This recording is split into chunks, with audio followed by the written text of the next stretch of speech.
Telling people to study more does not necessarily help. In some cases, it might actually worsen their performance. Taking notes, so vital. But most students who do it haven't learned a very simple rule. The first moment you get after a class, ideally right after the class, you should sit down with your notes and expand on everything you jotted down. Give it depth, flesh it out, okay? If you even wait to go home and do it a couple hours later, you will have forgotten some of your own notes. How do you know it? If you can look at it, go to the next one, read it, and then stop and go back to the one before. Look up in the sky and in your own words, say what that was about. Yeah, you know it. Now, a lot of students don't realize how much we're controlled by environmental cues. Get a little lamp and it becomes your study lamp. So if you have to study in your bedroom, turn on the lamp and start studying. The moment you lose your edge, 15, 20, 30 minutes later, turn the lamp off, get up and leave the desk. What you're training yourself to study while seated there. And it becomes increasingly automatic, as did the raising of the hand. You sit, turn the lamp on, and you're ready to go. It's like magic. Your brain has to be focused to be really studying, not time sharing back and forth. The more active you are in your learning, the more effective. And yet, increasingly, I have students who think studying is reading it over and over, and they're going to have some magical thing where they suddenly understand it and remember it well. First, you have to decide, what am I learning? Is it a concept or a fact? Okay? Understanding the name of a bone is a fact. Understanding what it does in the body gets into a concept. Okay? So in studying, sometimes there are a lot of facts. In fact, I use anatomy as a good example.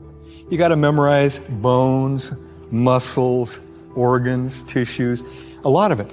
But if you simply memorize and don't understand the function of it, the comprehension of the actual concepts, it's a lot of wasted learning, really. Just to know a name of a bone is like, yeah, so what? But in most college classes, what we as professors are most concerned about is that you grasp the concept. Because concepts, once grasped, will stay with you a lifetime. Can you put the concept in your own words? If you can't, you don't really understand it. Okay? It's not meaningful to you. To make it meaningful is a struggle. It's probably the biggest struggle you have as a student.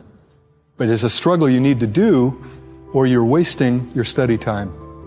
People are incredible at confusing recognition with recollection. Your visual recognition threshold is so great, you can see a person once, see them years later and go, I know you. You've highlighted the most important stuff. You now go back to study it and you say, oh, I remember it. So do you study it? No. So what don't you learn? The most important part of the chapter. Most of you undo good studying by not sleeping adequately. We're not sure exactly how, but there's something going on. It involves the hippocampus. It involves the storage from a transitory long-term memory to a permanent, what we call consolidation. But we're getting increasing evidence that that consolidation process is dependent on rapid eye movement sleep, which if you're an adult happens about every hour and a half once you fall asleep. If you're not getting a good night, typically around 8 hours, you're not getting enough REM. What you've studied doesn't become permanent. And I can tell you there are studies that show simply by getting better rest, some students improve markedly in their performance because their brain now stores it a lot more efficiently. By the way, if you know anybody with sleep apnea, biggest thing they'll tell you is, I can't remember anything. My brain's shot. It's like my memory's gone. Yeah, it is, because your REMing isn't happening because you wake up so often and you can't consolidate and store permanent memories. Here's the funny thing. There's no money to be made by telling people to get more sleep. So you don't hear about it on TV. Sylvian isn't telling you to get better sleep because they don't make any money. I tell students and they go, yeah, that's nice, but they continue to use their time for other things.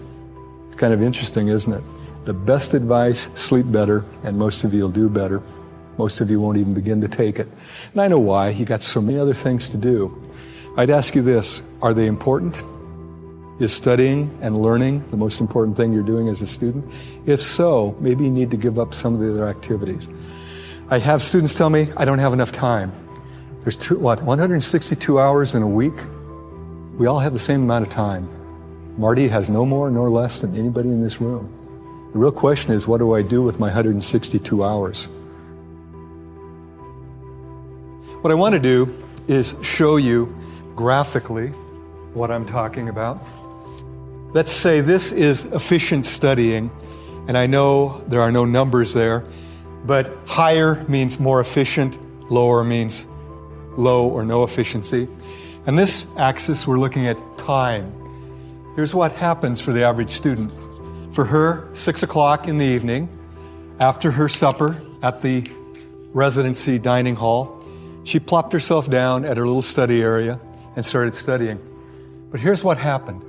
By about 6:30, she was in a major slump. But what was her goal? To study 6 hours. So she continued to sit at her little desk and stare at pages until midnight.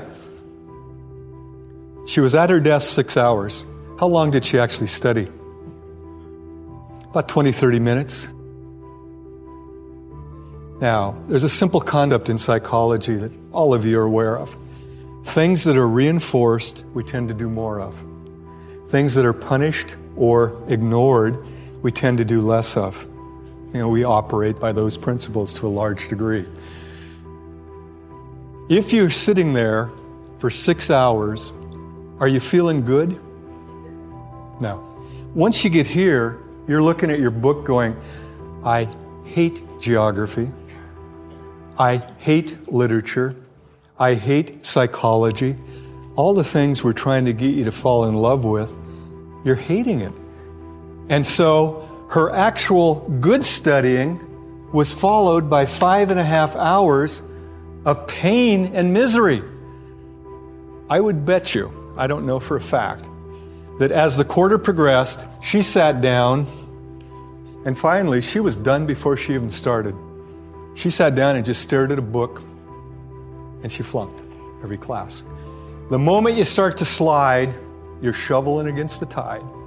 What you need to do is what? Take a break. And here's what's cool about it.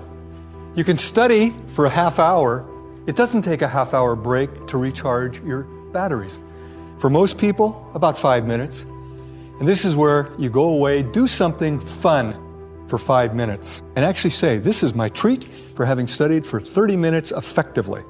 Go back, and here's what happens.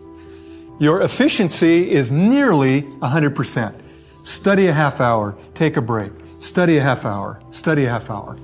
Now, had she done that over a course of 6 hours, she would have got about 5.5 hours of serious studying and about a half hour of total break time. SQ3R. Survey, that's the S. Question, that's the Q. Then you have 3 R's. Read, recite, review. So, how do you do the survey? These are not novels. In a novel, you wouldn't want to read the last page, would you? Find out who done it, it'd ruin the whole thing. But this is a textbook. So what you do is you actually go through the entire chapter. You look at pictures, okay? What's this about apples? What's this about a duck-billed platypus? Okay. And what you're doing is you survey, you ask questions. It only takes a couple of minutes to survey a chapter in any class. As you're surveying, you simultaneously raise questions. What you're doing then is causing you to be looking for answers. And this is a powerful thing. How many of you have noticed when you're looking through a newspaper for a piece of information, you can find it, it kind of jumps out at you? But if you're just kind of reading it haphazardly, kind of casually, most of what you read you don't even remember. There's something about it, and I can't explain it, I can only describe it. If you intend to find something, you find it. And I've got a little demonstration I could have brought where I actually show a placard with the words Boston and London printed on them. And I hold it up for 20 seconds. Out of a group this size, maybe 2 or 3 of you'd see Boston and London. Because before I do it, I tell you to look for letters, symbols, and numbers. I create what's called a set. You're now expecting not to see words, but letters. And even though Boston and London are printed on diagonal, most people don't see it. Likewise, if you just kind of go through a book without asking questions first, you kind of skizz over the content. You don't have the search mechanism going, okay? The reading followed by the recitation, I've talked about that. Technically, before a test, it should be review. Now you're just touching up to make sure you haven't lost anything or confused anything. But I know how this works. Because we schedule tests, most students don't start studying till shortly before an exam. And much like my friend, they put so much time all massed together and only study for about a half hour, pull all-nighters so they don't get the good rest, come in and do poorly. You're undoing yourself.